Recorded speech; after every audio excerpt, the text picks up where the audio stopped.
কি অবস্থা সবার? আশা করি ভালো আছেন। চলছে Bangladesh West Indies test match. প্রথম দিন গিয়েছে, সেখানে ওয়েস্ট ইন্ডিজ ব্যাট করেছে। ওয়েস্ট ইন্ডিজ 250 রান সংগ্রহ করে 5 উইকেটের বিনিময়ে। পাশাপাশি আমাদের বোলাররা খুব ভালো বোলিং করছে। তবে ওয়েস্ট ইন্ডিজের রানটা আরেকটু কম হতে পারতো। উইকেট হইলেও আরেকটু বেশি হতে পারতো।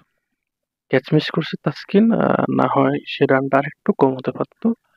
একাদশে ফিরছে লিটন কুমার দাস, মুশফিকুর রহিমের জায়গায় সাদাত হোসেন দীপু। তো এখন যেটা হয়েছে, ওয়েস্ট ইন্ডিজ 250 রান করছে 5 উইকেটের বিনিময়ে। মোটামুটি প্রথম দিন শেষ। এখন যদি আমরা ওয়েস্ট ইন্ডিজের একাদশটা দেখি, সেখানে ব্যাটিং লাইন, তাদের যে ব্যাটিং লাইনটা, সেটা নিয়ে কথা না বলি, কারণ তাদের ব্যাটিং নিয়ে আমাদের চিন্তা নেই। আমাদের চিন্তা আমাদের ব্যাটিং নিয়ে।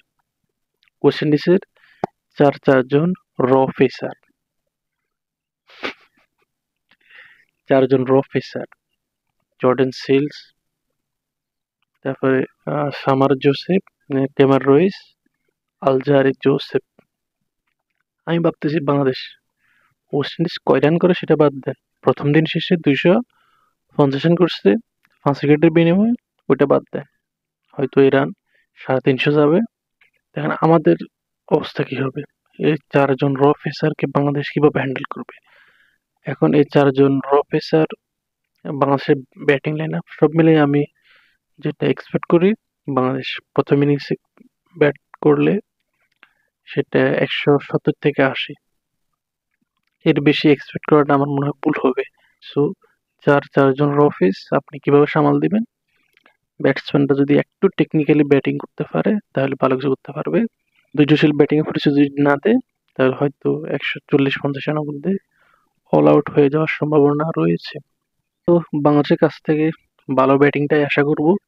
আমাদের যেহেতু শান্ত ভাই নেই, ওপেনিং এ জাকির, হাসান মাহমুদ, মমিনুল, সাদাত হোসেন দীপু, মেহেদী হাসান মিরাজ, অনেকদিন পরে লিটন কুমার দাস ফিরেছে। সো জাকের আলী অনেক, তারপরে তাইজুল ইসলাম। মোটামুটি 6-7 জন ব্যাটসম্যানের মধ্যে যদি 3 জন বা 4 জন ব্যাটসম্যান ভালো কিছু করতে পারে, তাহলে বাংলাদেশ ভালো কিছু করবে। ওয়েস্ট ইন্ডিজের খুব সহজে রানটা আর একটু কম হতে পারতো, উইকেটটা আর একটু বেশি হতে পারতো। সেখানে যারা অন্য কোনো প্লেয়ার হলে আমি শিওর ক্যাচটা নিতে পারতো। অ্যাথেনজি, আলী ক্যাথেনজির ক্যাচটা ছিল, এটা খুব আমি শিওর যদি তাসকিন যাওয়া অন্য কোনো প্লেয়ার হতো তাহলে ক্যাচটা নিতে পারতো। তাহলে হয়তো বা ওয়েস্ট ইন্ডিজের আরো 2-4 উইকেট বেশি যেতে পারতো, রানটা একটু কম হতে পারতো।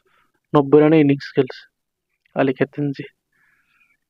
এরপরে অধিনায়ক লুইস, সেও 97 রান ইনিংস খেলছে, ভালো খেলছে ওয়েস্ট ইন্ডিজের হয়ে। ওয়েস্ট ইন্ডিজের এই রানটা কতটুকু যায় সেটা আসলে চিন্তা করে লাভ নেই।